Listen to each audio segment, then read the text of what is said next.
बिस्मिल्लाहिर्रहमानिर्रहीम। अस्सलामु अलैकुम। बरतानिया के नेशनल साइंसी अजायब घर में एक मुख्तलिफ शक्लों से भरा हुआ ब्लैक बोर्ड नुमाइश के लिए रखा गया है। ये 1980 से यूनिवर्सिटी ऑफ कैम्ब्रिज ने अपनी हिफाजत में रखा हुआ है। खबरों में यह दावा देखने को मिल रहा है कि इस ब्लैक बोर्ड की मदद से फिजिक्स की कई रिसर्चेस जो सदियों से नामुकम्मल हैं वो पूरी की जाएंगी। टाइम ट्रैवल और ग्रेविटी के मुतालिक जो बातें इंसान आज तक समझ नहीं पाया वो भी समझ आ जाएंगी। सवाल ये है कि आखिर इस ब्लैक बोर्ड में ऐसा क्या है। 1980 में कैम्ब्रिज यूनिवर्सिटी में एक आलमी कॉन्फ्रेंस हुई जिसके दौरान 21वीं सदी के मशहूर साइंसदान स्टीफन हॉकिंग ने अपने दोस्तों से एक ब्लैक बोर्ड पे कुछ लिखवाया। उन्होंने black holes, big bang theory पे काफ़ी काम किया जिससे दुनिया भर के साइंसदानों ने फ़ायदा उठाया। दुनिया ख्याल करती है कि उनके पास मौजूद इल्म बहुत ज़्यादा था जिसमें ज़्यादातर दुनिया के सामने आ ही नहीं सका। उनका लिखवाया गया ये ब्लैक बोर्ड रिसर्च करने में काफ़ी मदद दे सकता है और म्यूज़ियम की इंतज़ामिया के ख्याल में इस पे बनाई गई अजीबो गरीब तस्वीरें भी बहुत जल्द उनकी समझ में आ जाएंगी कि इनका मतलब क्या है।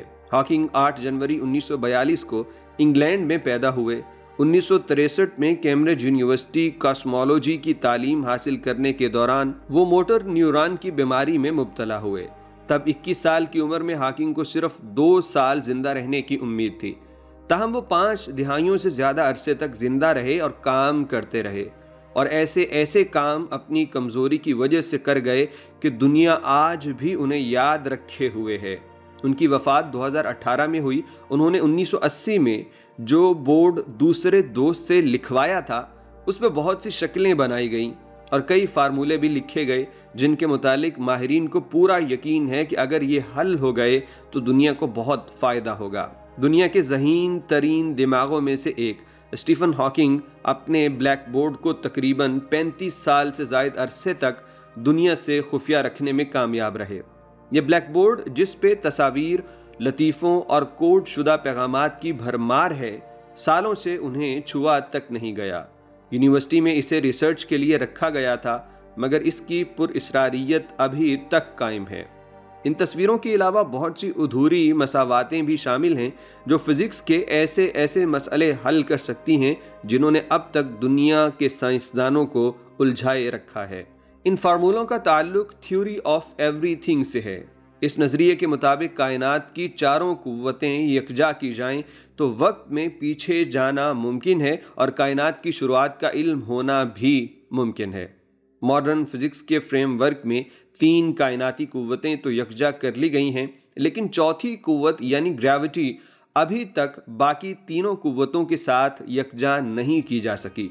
स्टीफन हॉकिंग ने यही मसला हल करने से मुतालिक अपने कुछ अहम ख्यालात पेश किए थे। ब्लैक बोर्ड में कुछ बातें खलाई मखलूक के बारे में भी की गईं लेकिन अब तक कोई नहीं जानता कि आखिर इस ब्लैक बोर्ड को लिखवाने के पीछे असल कहानी क्या थी। जो सवाल अभी तक माहिरीन को सबसे ज़्यादा कंफ्यूज कर रहे हैं वो कुछ यूं हैं। नंबर 1, ब्लैक बोर्ड के दरमियान बड़ा सा एलियन कौन है। नंबर 2, खलाई मखलूक के तसव्वुर के मुतालिक कार्टून बनाने का क्या मकसद। नंबर 3, मुख्तलिफ फार्मूले आधे अधूरे क्यों लिखे गए। उम्मीद है कि रियाजी और फिजिक्स की दुनिया के अजीम दिमाग इन जवाबात को तलाश कर पाएंगे और इससे साइंस, टेक्नोलॉजी और इंसान को बड़ी मदद मिलेगी। मुख्तलिफ थ्योरीज और मखलूक़ात का कॉन्सेप्ट और कुछ अजीब से लतीफ़े, ये वो पुरइसरारियत है जो अवाम को इस ब्लैक बोर्ड की तरफ मुतवज्जे कर रही है और लोग बड़ी तादाद में इसे देखने के लिए साइंस म्यूज़ियम लंदन का रुख भी कर रहे हैं। अब देखिए साइंसदान इस बोर्ड से क्या कुछ तलाश कर पाते हैं।